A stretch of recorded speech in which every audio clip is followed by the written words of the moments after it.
Nesse vídeo eu falarei sobre a configuração de um novo mapa para a América. Que bom ter você por aqui novamente para mais uma videoaula. Eu sou o Schwab, como sempre peço um favorzão seu que é para que você deixe aquele like para que esse conteúdo alcance mais pessoas. A política econômica dos governos de Portugal e da Espanha, que era baseada nas práticas mercantilistas, buscava enriquecer as metrópoles por meio da exploração das colônias. Tal política estabelecia que a produção colonial deveria complementar a economia da metrópole e não competir com ela. Nesses termos, as colônias deveriam se dedicar ao cultivo de produtos tropicais exportáveis ou à extração de minerais preciosos como o ouro e a prata. Além disso, segundo as práticas mercantilistas, o comércio de cada colônia constituía monopólio da metrópole. Essa política, entretanto, não podia se manter eternamente, pois dentro das colônias surgiam grupos interessados em obter vantagens comerciais, prestígio social e autonomia. Inicialmente, o peso numérico desses grupos era ínfimo e seus interesses coincidiam com os da metrópole. Aos poucos, porém, eles cresceram numericamente e se diversificaram. Surgiram, ao mesmo tempo, novos grupos e os interesses dos colonos, ou de uma parte deles, começaram a entrar em choque com a política da metrópole. Por outro lado, ao criar universidades e liberar o comércio nas colônias, Carlos III, rei da Espanha entre 1759 e 1788, estimulou seu desenvolvimento,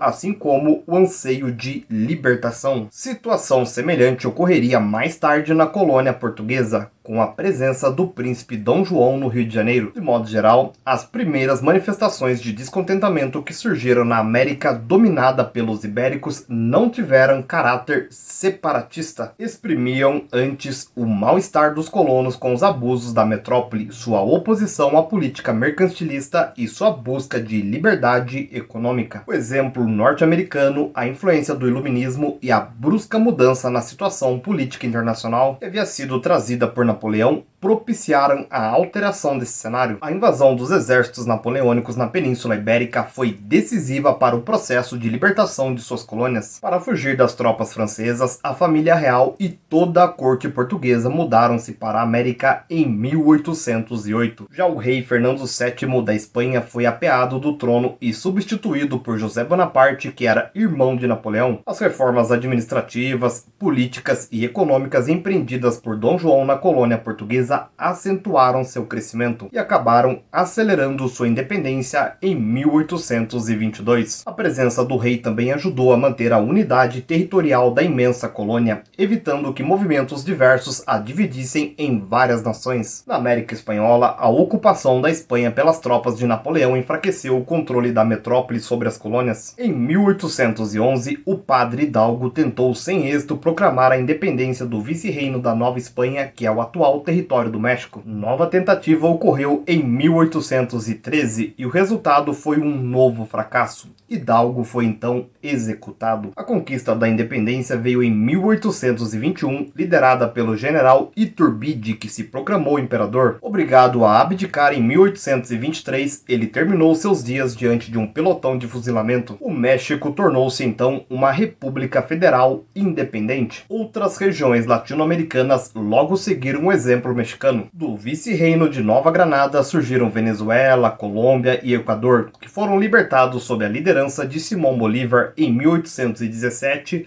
1819 e 1822, respectivamente. O vice-reino do Peru, por sua vez, deu origem a 3 países que são o Peru, o Chile e a Bolívia. No Chile, o movimento separatista foi iniciado em 1808 por Bernardo O'Higgins. Em 1810, representantes dos criollos reunidos em Santiago formaram um governo provisório que seria derrubado pelos partidários do rei espanhol em 1814. Refugiado em Buenos Aires, O'Higgins obteve o apoio de José de San Martín, que havia participado de forma decisiva da independência da atual Argentina, onde nascera. Juntos, os dois líderes organizaram um exército com o qual atravessaram os Andes em 1817, derrotaram os partidários do rei espanhol e entraram vitoriosos em Santiago. Em 1818, era proclamada a independência do Chile sob a presidência de O'Higgins. Quanto a San Martín, ele lideraria ainda a independência do Peru em 1824, fato com a ajuda do inglês Lord Cochrane, que venceu os espanhóis no mar. Em 1825, sob a liderança de Simão Bolívar e Antônio José de Sucre, a Bolívia também se tornou independente. Do vice-reino do Prata surgiriam mais 3 países, que são a Argentina, o Uruguai e o Paraguai. Nessa região, o processo de emancipação teve início com a deposição do vice-rei espanhol pelos criollos de Buenos Aires em 1810. Formou-se então uma junta provisória de governo, mas a independência definitiva só seria obtida em 1816, quando o Congresso de Tucumã proclamou a República das Províncias Unidas do Rio da Prata, que mais tarde virou a República Argentina. Um dos líderes da luta pela independência foi, como vimos, o general San Martín, que logo depois se destacaria nos processos de emancipação do Chile e do Peru. Nesse meio tempo, a elite criolla da região do atual Paraguai, que era liderada por Iegros e José Francia, se recusou a submeter-se à Junta de Buenos Aires e proclamou a independência em 1811. Já a banda oriental, que havia sido ocupada por forças luso-brasileiras em 1816 e tinha sido anexada ao Brasil com o nome de Província Cisplatina, só se tornaria independente em 1828, quando passou a se chamar